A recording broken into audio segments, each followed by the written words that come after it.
everyone. I'm your average Aquarius, and I'm catching you guys early morning today because I have a few things that I'm going to talk about. So, one of the things is at the end of the video, I do have a surprise for everyone. So, it's been a surprise a long time in the making. But today, what I actually wanted to cover, and before we get into that, I have a 5 gallon now. So I had a 5 gallon. It was for salt water. I had a clownfish in there, and I decided to rehome the clownfish. So I was able to sell it to somebody, which was really nice. And it went to a loving home. So now I have the 5.5 gallon available. So today I'm gonna get substrate for that. And I don't think I'm gonna do any aquascaping too crazy, but I'll put some rocks in there, a nice little layout, maybe a couple little aquatic plants that I have laying around in the fish room. So there will probably be another video. Well, not probably, for sure. There will be another video after this video, probably later tonight, on succulent care. And I might also be doing on the succulent care video, aquascaping this little tank or how I have it set up, because I'm not going to put anything in it for a minute until it cycles out. Since I gave it a really good scrubbing, I'm not sure about my biological material in there, and I want to get that filter media started as soon as possible. So this is what I have for everyone today.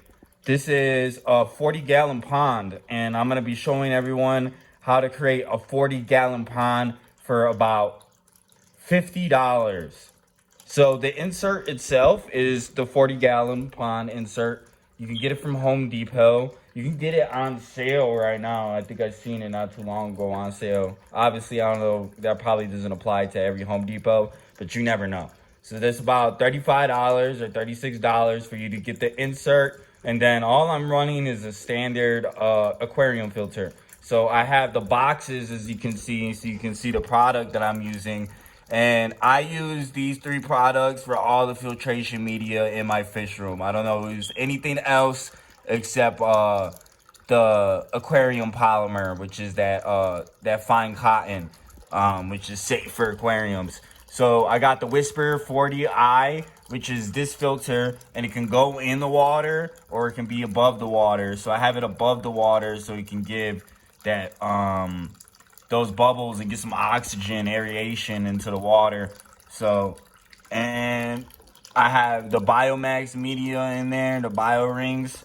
So obviously the bigger bio rings, I think that one's like $14-15 since bio rings are so expensive for that little box there.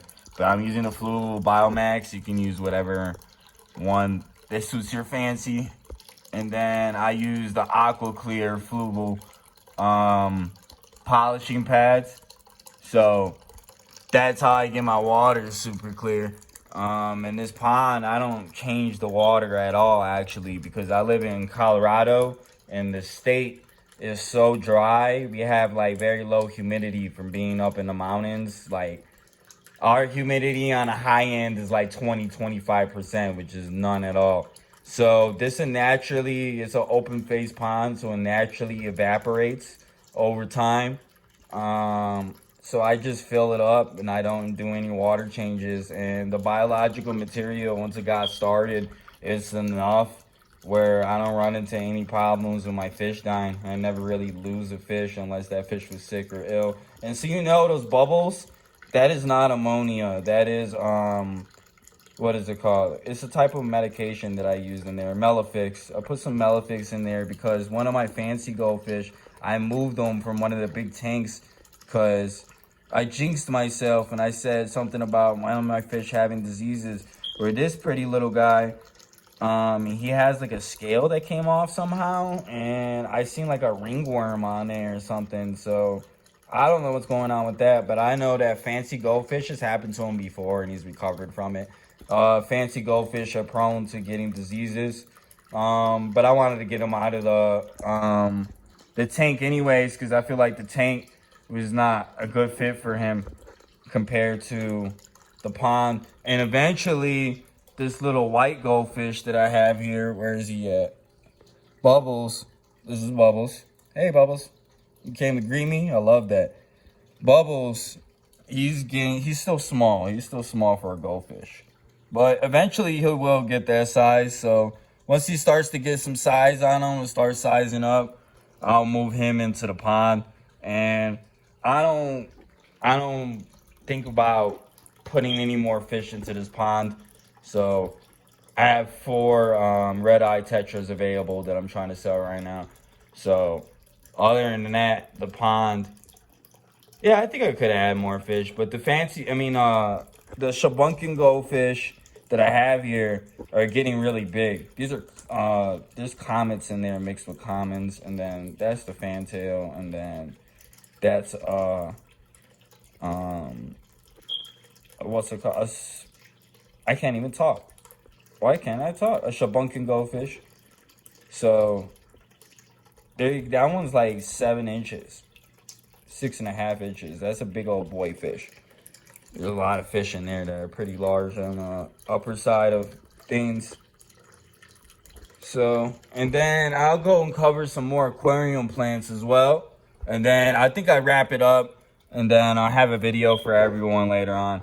So this one right here is the money wart. So I had the money wart in my tank for like 2 or 3 days now. So it has really thick established roots that are starting to form. You can see that growth, which is really good. All the leaves were like pointed downward, which means they weren't receiving enough light. But as you can see, a lot of them are starting to pull back up. And then I have nothing but new growths and tops on the top of the plant. So I'm hoping to cut from that soon, as well as, I think it's a Ludwig. I have no idea. I said it was an Anacaris before, but I think it's a type of Ludwig. Trim that one. I have my Florida Ruffle too, which is an interesting plant I haven't seen anybody really talk about. This is a Florida Ruffle. So it has like that unusual looking petals and spiral look. And I think it's really cool plant. Then what else? I have an Anubias Nano Petite that was on like that round circle vine that I had. I had plants on at one point in time. It was like Java fern or something like that, and I don't like Java fern anymore. Or I think it was Amazon source, but they spread so much so that I decided to move it to a different tank. So I tied up the roots into a bundle on that guy. So I think that covers everything for the video. I hope that everyone finds the pond information useful, because I couldn't find really any information on the pond. And obviously this is the inside of my house, so it's a big insert. It's thick. It doesn't have like a tap hole or something you got to worry about that's going to leak water over time. So it's a good little pond, and it gives you a bunch of flexibility on some of the things that you do. I will buy this pond over and over and over again, and actually I'm thinking about buying another pond insert again so I can have some more square footage. So we may not have enough room for a 40-gallon tank, but when you take a 40-gallon pond, I'm telling you, when you take it and you put it on the floor, it's a lot more swimming room for the fish, so they can go back and forth and up and down swimming room. So, and then with the aeration in the water, this is not strong, but it's strong enough, so it brings enough aeration and oxygen in the water, but it creates kind of like a water flow, like a natural pond or like a river or a stream. So that concludes the video, everyone. This has been your average Aquarius, and there will be a video later on today, like I said, about succulents. So I'm going to be getting deep into succulents, and then I also think by then I'll be showing my little Aquascape 5-gallon. And oh, almost forgot the surprise for the video. So I have a huge surprise for everybody, and I've been talking about that, I think, in the last video. And finally, I got Molly Fry. So I got a little clutch of Molly Fry. I actually, right when I was gonna turn the aquarium light off, I caught them, which is a good thing, because they would have got 8. It looks like she birthed 10 fry, and I lost 1 out of the 10, so which is really good success rate. Not every baby fish is gonna make it. Sad, but it happens. So I'm happy that these 9 fry are starting to really color up too. I've been feeding them for the past like 2 days with brine shrimp crumbles. So I think they're gonna be really, really nice little fishies, and that's gonna be the little 5 gallon for them. You know, when they turn into adults, I probably gotta move them into a bigger tank, obviously, which I do have a bigger tank. I think I got a 10 gallon available. Yeah, I got a 10 gallon available. So I think I'll move them into a 10 gallon and separate them because I'm trying to aggressively breed that strain. And everybody, if you don't remember what the strain was, let me see. This is the fish in question, which is a hybrid of a black molly. And what I was saying was I got it from a local Aquarius. I don't know how long she's been breeding this line, but it looks like a hybrid of some sort because it has that black coloration with that really, really pretty yellow. Only looks like in real life shimmering gold. And then the leer tail, and then that big old sail fin in the front of it.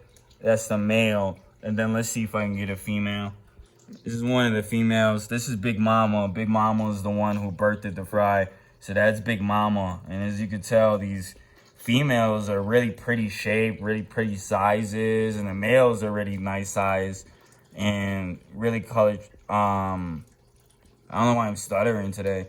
A really nice coloration on the males. And then they have standard tails in that clutch. As you can tell, the standard tails, and then lacking the sail fin, like the standard sail fin, but they have the coloration. And then they have male. I have a male that has a sail fin, but he doesn't have the leer tail. So I'm trying to see as soon as those guys grow up, what type of percentages I'm getting on my clutch so I can start pure breeding the leer tail and the sail fin trait because it's beautiful. And then what I want to get into is like one of these females. Let me see here. She's a pretty fish, don't get me wrong. You see her fins? Her front fins? I want her front fins to be thicker. Kind of like one of those Moscow guppies. The one with the big front fins. So that's what I'm going for in a look. The male, let me see his finish. You see his finish? He has big front fins with a gold coloration and a dark black versus the female. It's kind of translucent in certain parts. That's why it looks white. Yeah, so that's the type of look I'm going for. So everyone, this has been your average Aquarius, and I appreciate everybody for tuning in. I'll catch you guys probably sometime between 6 and 8 p.m. Mountain Time, which is Colorado time. Everyone have a wonderful day. Thank you for tuning in, and see you guys next time. Peace.